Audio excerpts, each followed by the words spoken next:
Have you ever had that strange feeling that what you see, what you remember, and what you believe isn't really the whole picture? Well, turns out you're not wrong. Today, we're going to take a journey deep inside your own mind to see how it doesn't just see reality, it literally creates it.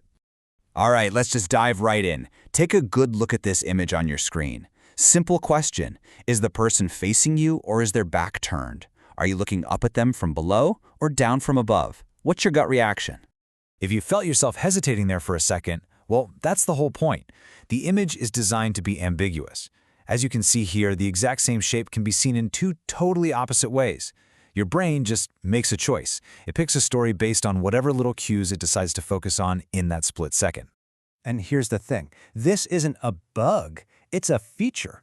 It's a fundamental part of how your brain is designed to work.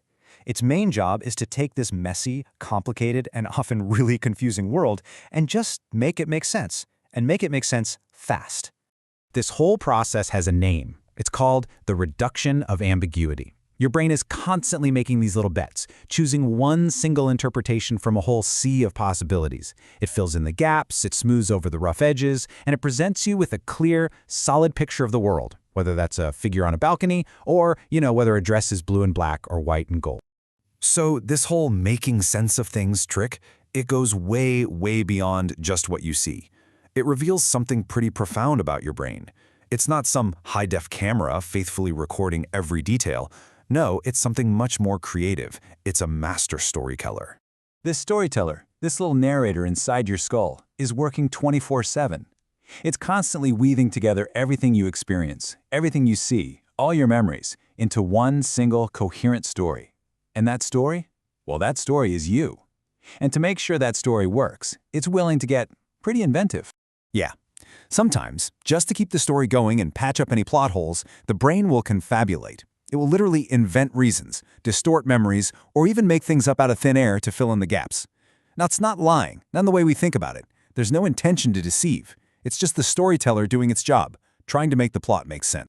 A classic experiment shows this perfectly.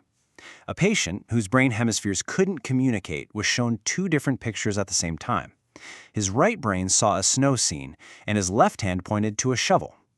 His left brain, which controls language, saw a chicken foot, and his right hand pointed to a chicken. Now, when the researcher asked him, "Why did you point to the shovel?" his left brain, completely unaware of the snow scene, instantly cooked up a perfectly logical story. "Oh, the shovel. That's to clean out the chicken coop." And this creative writing isn't just for what's happening right now. It actually rewrites your past. See, your memory isn't like a video archive where you pull up perfect recordings.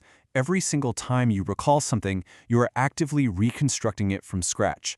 And that process, it's wide open to all kinds of errors and suggestions. And the consequences of this memory reconstruction, they can be absolutely huge. This number you're looking at, it represents just how disastrously wrong our internal storyteller can get things. Yup, 75%. The single biggest cause of wrongful convictions that are later overturned by DNA evidence is faulty eyewitness testimony. It's a powerful, sobering, real-world reminder that our memories can be twisted and rewritten, and we'd never even know it happened. So how does your brain handle all this storytelling and world building without just, crashing? Well, it uses shortcuts, mental shortcuts, and they're incredibly efficient, but they also come with a catch. They lead us straight into predictable traps. You can think of it like having two different operating modes in your head. You've got System 1. That's your fast, automatic, intuitive gut reaction. Then you have System 2.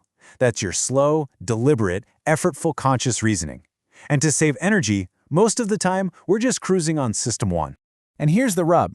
Because we spend so much time on autopilot in System 1, we fall into these predictable patterns of error called cognitive biases. They're like the little bugs in our mental software that affect almost every judgment and decision we make. So for example, confirmation bias. That's where we actively hunt for proof that we're right and just totally ignore anything that says we're wrong. Then there's the anchoring effect, where the first number you hear in a negotiation suddenly becomes the anchor for the whole conversation. And with the representativeness bias, we jump to conclusions about people based on stereotypes instead of, actual facts. Okay, so we've got these internal stories and these mental shortcuts. But the really big question is, what happens when all of this internal machinery collides with the pressures of the modern world we actually live in? Our brains are basically running on ancient software. They evolved to deal with primal stressors. Think a lion jumping out of the bushes with an immediate fight or flight response. The problem is, our modern world throws psychological stress at us, a work deadline, a pile of bills, and our brain hits the exact same physical panic button. This is exactly why your heart starts pounding and your mind goes completely blank when you have to give a big presentation. Your brain isn't making a distinction between a social threat and a physical one. It's flooding your system with stress hormones to fight a predator, which totally hijacks the rational, logical, System 2 thinking you actually need in that moment. And these cognitive shortcuts have a massive impact on our society. Our natural tendency for confirmation bias gets put on steroids by social media algorithms. They're literally designed to trap us in these interpersonal bubbles, or echo chambers, where our existing beliefs just get reinforced over and over again, driving us further and further apart. Okay, I know this might all sound a little bleak, but this isn't a story about how our brains are broken. Not at all. Because awareness is power. Just understanding these tricks and traps is the first step toward building a toolkit for thinking more clearly. Look, the key takeaway isn't that you can fire the storyteller in your head. It's part of the package. The real goal is to become a better editor of its stories. It's learning how to question that first draft. And that ability to step back, reevaluate, and even change your mind, that's what we call mental flexibility. And this slide just nails the mindset shift we need to make. Way too often, we act like a lawyer. We start with a conclusion we like, and then we go searching only for the evidence that proves our case. The goal is to learn to think more like a detective.